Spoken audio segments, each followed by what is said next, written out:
Good morning po sa inyong lahat. Am I late?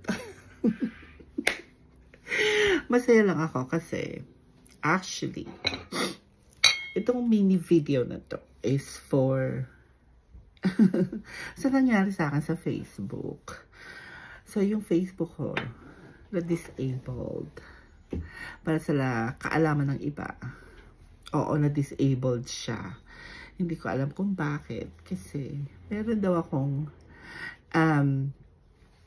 I violated Facebook something. Hindi ko alam sino nag-report.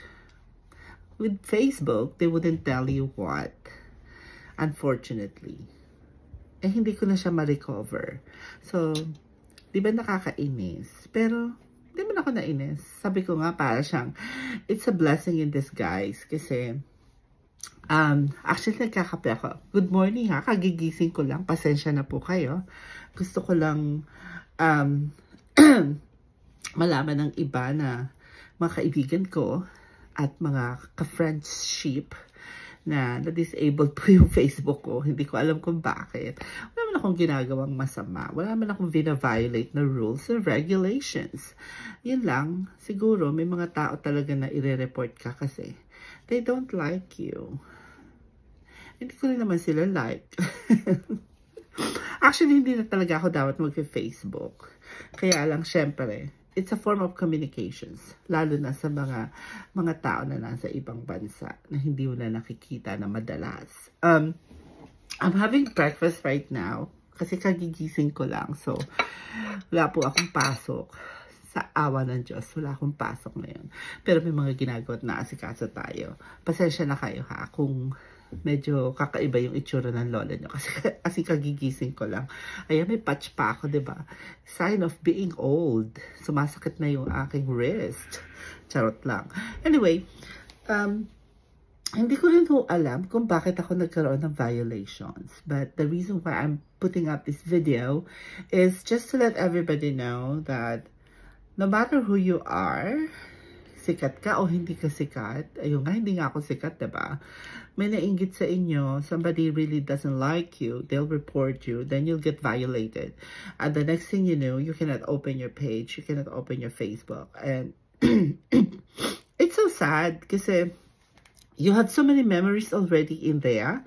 That's the thing with the memories. But it's fine.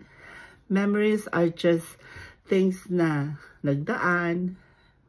Unfortunately, hindi ko na siya mabuksan. Hindi ko na siya ma-retrieve. I don't know kung mabubuksan ko pa siya. And I keep trying to open it up.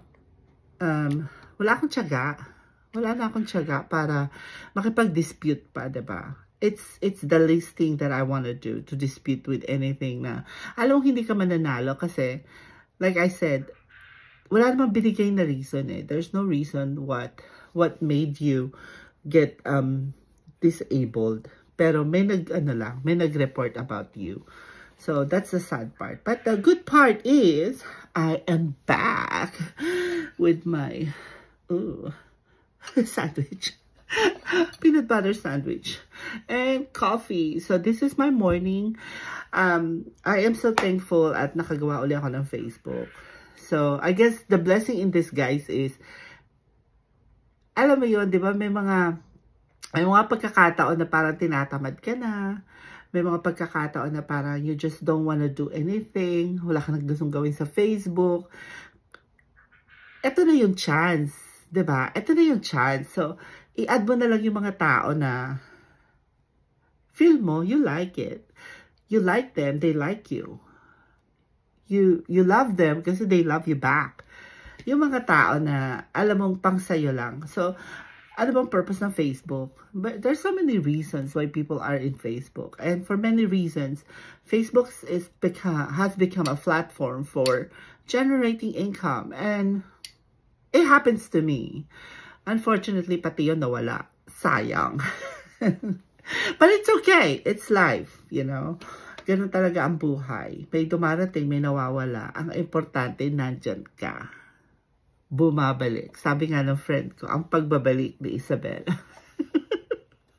So, anyway, good morning. So, pag inad ko kayo, kung inad ko man kayo, ako po iyon. I will put it here. Ito actually ito ang bago kong Facebook.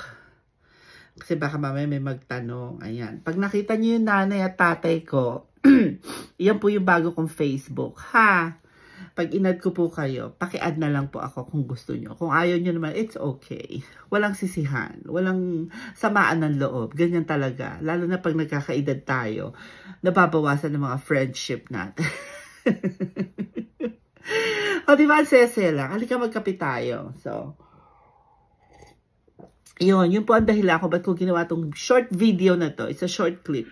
Para lang po ma-inform yung mga tao kasi nagulat sila. Biglang nawala ang lola nyo. Naging kulay gray. Sino ba ako? Hindi naman ako sikat.